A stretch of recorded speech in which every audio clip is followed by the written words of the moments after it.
Hola, and welcome to She Breaks Free and She Believes podcast. I'm your host, Karina Garcia. What are you afraid of? Are you afraid of the dark? Or maybe of being alone? Are you afraid of remaining invisible? Or are you afraid of spiders or roaches or other creepy crawly bugs? Are you afraid of disappointing those you love? What are you afraid of? What do you fear? In this episode, we will discover why fear is not only a liar, but a thief, and how to dare take a leap of faith and trust in God. So let's talk about fear. If I remember with every single one of my 3 kids, when they were little, they were afraid of the dark. For one reason or another, they had a fear of being in the dark. Going to bed, it's time for bed, good night kisses and hugs and all of the things. Closing that door and, Mommy, Daddy. And then going back, what's going on? I'm scared. What are you scared of? It's dark. I don't know if they maybe didn't know how to define what they were afraid of. I don't know if maybe it was because they saw a scary movie or a preview, or they heard something, or growing up in, our Mexican heritage, the cucuy was always something that was heard. And so I don't know if maybe they built an innate fear of darkness. Now that they're older, 23, 15, and 10, the fear is not as evident as it was when they were a child for the dark. But I still believe that the fear exists when it comes to the unknown. And I think honestly that's what the dark, or the fear of the dark, means to me. It means a sense of not knowing. If you think about it, you're in a room, the light is on, you can see everything around you, you know what's on the walls, what's on the ceiling, the floor, around you. But what if you turn off the light?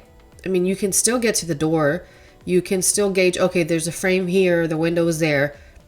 Okay, that makes sense because you have an awareness already in your mind, so you're not as fearful. But what if you were placed in a room, you were blindfolded, and then the blindfold was removed, you were told to open your eyes, and the room is pitch black? Now that's different. I personally believe that's different because the room is pitch black, therefore I don't know what's there. I don't know if I can step forward, backward, to the side, am I going to bump into something? So to me, fear of the dark is fear of the unknown. And I think in general, fear is just a fear of the not knowing, unfamiliar. It's territory that we haven't experienced. It's something beyond our control. That is where you see that fear becomes the opposite of faith. Because you can't control what you fear, but you can have a sense of control over yourself and not having that fear anymore if you exchange it for faith. So if we look at fear, for example, like I talked about the dark. Okay, I'm 42 years old now. And for me, a recent fear I shared with some of you, or you may have seen if you follow me on social media, you may have seen that I shared about the fear I have of the water. I don't know if your parents ever did that as a child, or if you do that for your kids, to where you tilt their head back and you use the cup and you pour the water so that the water falls behind their hair, not to their face. That didn't help me. And I think that didn't help my kids either, because I was trying to protect, quote unquote, their face from feeling water on it, when there's nothing wrong with water on your face. It's just a matter on how you face that. If you get water on your face, okay, you rub it off. Oh, water, it's okay. Calm down. No worries. Well, for me, water was a fear I had, or going into water was a fear I had. I never learned how to swim. Even though Gus and Goldie was a thing in elementary school, we went to swimming lessons, and I was in their 3rd grade in the pool. I was, that I can remember, the only student out of the entire 3rd grade classes in my elementary that didn't make it to the swimming lesson. I was still where the coach was holding me, shifting me back and forth in the water while I paddled and I kicked. But I never grew the courage to not be afraid of the water, so I never learned to swim. So fast track 12 years old, going out of town without my family, just, not my parents or my siblings, but my aunt and uncle and my cousins. And they're inviting me to get, go on the slide. Come on, it's a lot of fun. So I was paying attention. The whole time I'm there, I'm observing, right? What's going on here? So they're sliding, and every time they slide, they stand up. I'm like, oh, that doesn't look scary. I thought, you would slide and then you go face first in the water and then you're stuck and you have to get out. Or I didn't know how deep it was, right? So I'm like, I can't do this. I don't know. They're like, look, watch, I'm going to try it. Fine. So my cousin goes on and I see her and she's like, see? She slides and she stands and she's like, I'm done. I'm like, oh, she didn't even get her head wet. I can probably do that. Okay, fine. So get on the slide. Well, as I'm sliding, there's water already in the slide to help you slide faster. And I get to the bottom and somehow my t-shirt from the back comes over my head and covers my face. I just remember going in the water going up my nose, and I wasn't able to like hold on to anything to get up because the t-shirt was over my head. And I just remember in the water, like it was just water everywhere and I couldn't breathe. And then I felt somebody pull me up. For me at that moment, the t-shirt was over my face. I was so scared. I wasn't thinking of just stand up, Karina. For me, it was like, oh my gosh, this is where I die. Super dramatic, I know. It instilled this fear for me of water. Now we go back a couple months this year. My life coach invited some of us that are in her life coaching program to her lake house. So we went for a small retreat and we were there and I knew where I was going. And a part of me knew I needed to go. I needed to be there. There was going to be breakthrough. My life was going to change dramatically. So I went. And when we got there, she's giving us a tour of the house and we get to see everything is beautiful. You see the lake and the trees and just the sky and, take a deep breath and sigh of like God's creation is so beautiful. So we get down to the dock and we're looking around and I'm looking at the water and I don't remember if somebody asked me if I wanted to go in. And I said, yes. Let's just do it. And she said, do you want to go change? You want to go put your swimsuits on and come back? I said, no. If I go inside to go change, I'm going to psych myself out. I'm going to talk to myself and tell myself I don't need to do this. I have nothing to prove. I'm just not going to do it. I'm too scared. I said, so no, we can do it now. She's like, okay. So they grabbed me a vest. She's putting it on me. She's talking me through it. I kid you not. I was scared. I was shaking. The girls are trying to calm me down. They're putting their hands on my shoulders. They're like, oh, we're so proud of you. You can do this. We're going to be right here for you. And then one of the girls jumps in with her clothes on. Everybody had their clothes on. They arrived and nobody got a chance to change because Karina was like, no, I'm not changing. So everybody was like, fine, then we'll stay with what we're wearing. So one of the ladies jumps in. She's like, come on, I'm right here. I'm waiting for you whenever you're ready. And I'm looking at that water and I'm seeing how she just jumped and she's just there. And I'm like, okay, it's just water. But why am I so scared? So my coach comes around and she's like, okay, what's going on in your mind? I said, I don't know. I'm scared. Okay, let's talk through your fear. What are you afraid of? And I said, how deep is it? So she looks at it and she tries to tell me and she's like, it's 100 feet. It's 1,000 feet. It's 50,000 feet. I was like, okay, the depth doesn't matter. Okay. And she said, what else are you worried about? I said that I'm not going to come back out. She said, okay, you see this vest? This vest is going to prop you back up. It'll prop you back up faster than it will us because we're not wearing one. And I'm thinking, okay, what else are you afraid of? That I'll drown? She says, again, you have the vest. The vest won't allow you to stay underwater. Plus, we're there. I was like, okay. And I could sense my heart rate slowing down. And I was like, okay. She said, what else are you afraid of? And at this point, I'm like, I drew a blank. I don't know. I can't think of anything else. Like I went from being so nervous and shaking with the 1,000 thoughts in my mind of all the what ifs to working them out with her and then realizing, oh, there are no other thoughts in my mind. Okay. She's like, okay, are you ready? And they're like, get a pool noodle for her. And that way we can have it over here. And I'm like, I don't know if I'm ready. They're like, we're going to jump with you. They held my hands, one on each side. The other girls were excited. They're like, cheering me on. And she said, okay, on the count of 3, we're going to do this. Are you ready? And I'm looking at her and I'm like nodding my head, no. She says, we're going to do this. Do you want me to count in English or in Spanish? I can count in Spanish if you want. And I kept thinking, Lord, I know I need to do this, but part of me doesn't want to. I know I need to trust you, and I know I need to trust these ladies, and I know I need to trust this vest that I'm wearing, and I need to do this. Lord, give me strength to do this, as they're asking me and they're counting. She says, okay, ready? 1, 2, and then 3.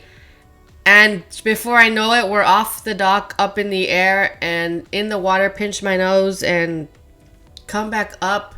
And I did come back up before them, and one of the girls had the pool noodle there, so I just grabbed it. And I remember the first thing that I said was, why did I think this was as scary or scarier than it actually is? She says, because it's not. It's all in your mind. So needless to say, there were more water activities throughout the days. There were still hesitations. There was an ability that they had to record me so my kids and my husband could see me jumping in again. They were so proud of me, and as the days progressed, I wanted to say, I did it. I'm done. Cool. Check the box. But there was still some fear I had to work through. And I had to deal with my bitterness, get rid of that unresolved anger that I had with feeling still a sense of insecurity with the fact that I could jump in the water and be fine. I had to let go of that, repent of that. Then I enjoyed myself. I enjoyed myself so much that when we were floating in that lake at 11 o'clock at night, when it was pitch black, just the beautiful stars in the sky and the light of the boat, she asked me to take off my vest and give it to her. She's like, hold on to the noodle, give me your vest. I swallowed and I'm like, okay. I mean, I had been, treading water with them. They just had noodles and I had my vest and a noodle. So I unzipped it, took it off, held on to the noodle and kept moving my legs. And I wasn't as scared as I was the second time I jumped in. I was calm. Maybe because I was already in the water. I don't know.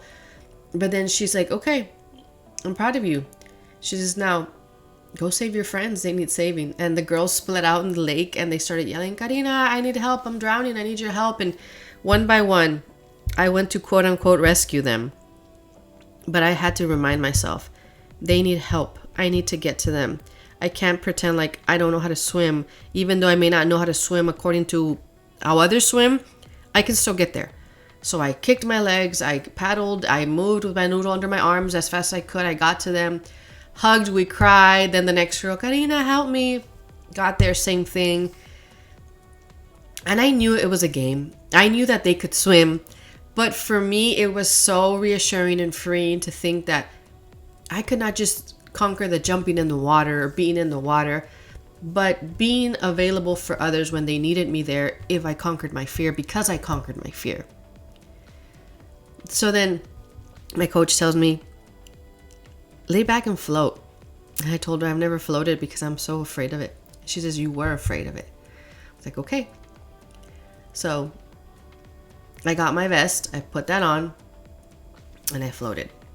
I laid back, and I know the vest held me up, right? In the lake water, like I said, pitch black after 11 o'clock at night.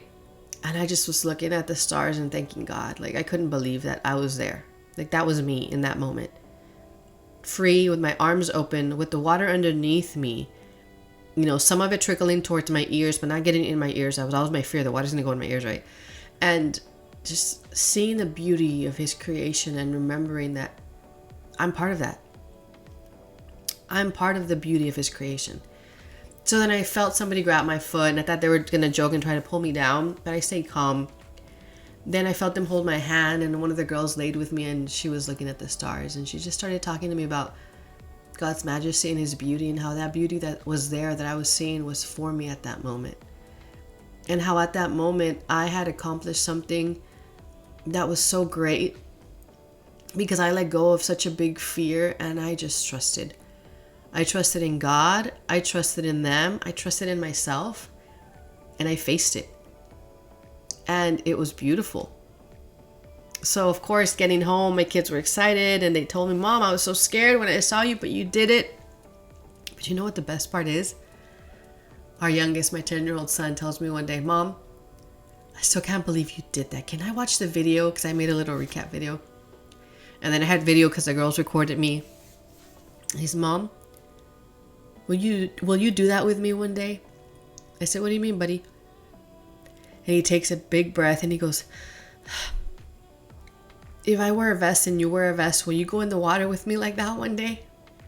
And I said, the first instinct, still not realizing, oh, buddy, Daddy can do that with you. He's like, no, I want you to do it with me. Will you? I'm scared, but can you do that with me? And I said, yes. I said, I will go with you with our vests and we'll jump in the water together. Okay, mommy. I'm scared, but we can do it. That right there meant so much to me because our kids pay attention. People around us pay attention. And if we're constantly living in fear, then they're realizing that they too should be afraid. Or that maybe they too should have doubts or insecurities or believe their insecurities, because if we can, as parents, be so insecure and have so much doubt and not live by faith or conveniently live by faith when it's easy, then how can we expect them to pursue their faith wholeheartedly and fully? So to hear my son want me to go with him because he saw mommy do it, and now even though he's scared, he wants to try. I think I was in shock when he mentioned it, because I didn't cry. I just inside felt this gut wrench and a good gut wrench of, wow, do you see how there's a ripple effect with our life? And how the ripples can be good or bad. How the ripples in our life can bring forth additional fear or additional faith. And I'd rather bring faith to people than fear. So that's my personal story. And like I said, fear is a liar and a thief, because it's going to keep us from what God already instilled or intended for us. It's going to steal what he has for us. Pursuing our dreams, believing his love is for us, trusting in him beyond things that make no sense logically. I mean, come on, if we look at the word of God and we look at combating fear and the things that he's already said exist for us to combat fear, we look at 2 Timothy 1:17. For God gave us a spirit not of fear, but of power and love and self-control. Not of fear, but of power and love and self-control. I have the power to choose to not be afraid. I have the ability to love myself through this moment, and I have the ability to have self-control through this fear that I'm getting past. Philippians 4:6-7. Do not be anxious about anything, but in every situation, by prayer and petition, with thanksgiving, present your requests to God. And the peace of God, which transcends all understanding, will guard your hearts and your minds in Christ Jesus. So don't be anxious about anything. And I know sometimes that can seem it's easier said than done, because if anxiety kicks in, you feel like you're out of control of yourself. But in every situation, by prayer and petition, with thanksgiving, present your requests to him. And his peace that surpasses all understanding is not only going to abide in you to be there, but it's going to be so present that it's going to guard your heart, your emotions, your spirit, and your mind in his name. Isaiah 41:10. So do not fear, for I am with you. Do not be dismayed, for I am your God. I will strengthen you and help you. I will uphold you with my righteous right hand. In the moments that you have fear, don't dismay. He is your God. Remember that. He will give you strength and help you. He will uphold you with his righteous right hand. He's not going to let you fall and stay there. If you do fall, he's going to be there to pick you back up. But if you fall and you have a sense of strength within you because he gives it to you, if you remember that he is your God, and you don't have the first sense of fear that's magnified, but you could have a sense of, I'm afraid of this, or I'm worried about the situation, but you know what, Lord? I trust in you because I know that you will provide a way. I know that you have not set me up to fail. On the contrary, you have set me up to succeed in faith beyond what I can even comprehend or understand or want, because that's the kind of God he is. Luke 14:27. Peace I leave with you. My peace I give to you. Not as the world gives do I give to you. Let not your hearts be troubled, neither let them be afraid. The world can give and take at its convenience, at its mercy, at whatever type of agenda it may have. But God doesn't have a personal agenda or vendetta against you. On the contrary, he wants to be able to know, do you know that the peace that he has for you is for you? He wants to give it to you as a gift. No strings attached, nothing in return. He's not going to take it back from you. It's not a refundable gift. It's a gift that keeps on giving, that never ends. So you don't have to be troubled nor afraid, because he is for you. See, I believe that the depths of the ocean that are undiscovered by most people, maybe it's because of fear. A fear of not knowing what to expect or how to properly go about discovering what's undiscoverable or what seems undiscoverable. Do you dip your toes when you go in the water? Do you surf over the waves even though they're scary? Do you sit on a paddle boat or on a jet ski to ride the water and the waves? Or do you dare to dive in? You won't dive in without the proper tools. You need scuba gear if you're going to dive in deep. But with studying, practice, and trial and error, you'll know what beauty lies beneath the surface, beyond your stalling fears. Knowing how to properly use your tools will allow you to better discover the depths of God's creation. Do not let your fear hold you back from discovering what God needs you to open your eyes to. Dare to face fear with active faith. Sometimes it's baby steps, and those baby steps can lead to leaps of faith. It is so possible. Are you ready? Thank you for tuning in to the latest episode of She Breaks Free and She Believes podcast. I truly hope that you're able to begin to break free from lies, misconceptions, doubt, unbelief, and anything else that keeps you from living this one life to the fullest according to what God has placed in your heart and woven you in your mother's womb to do.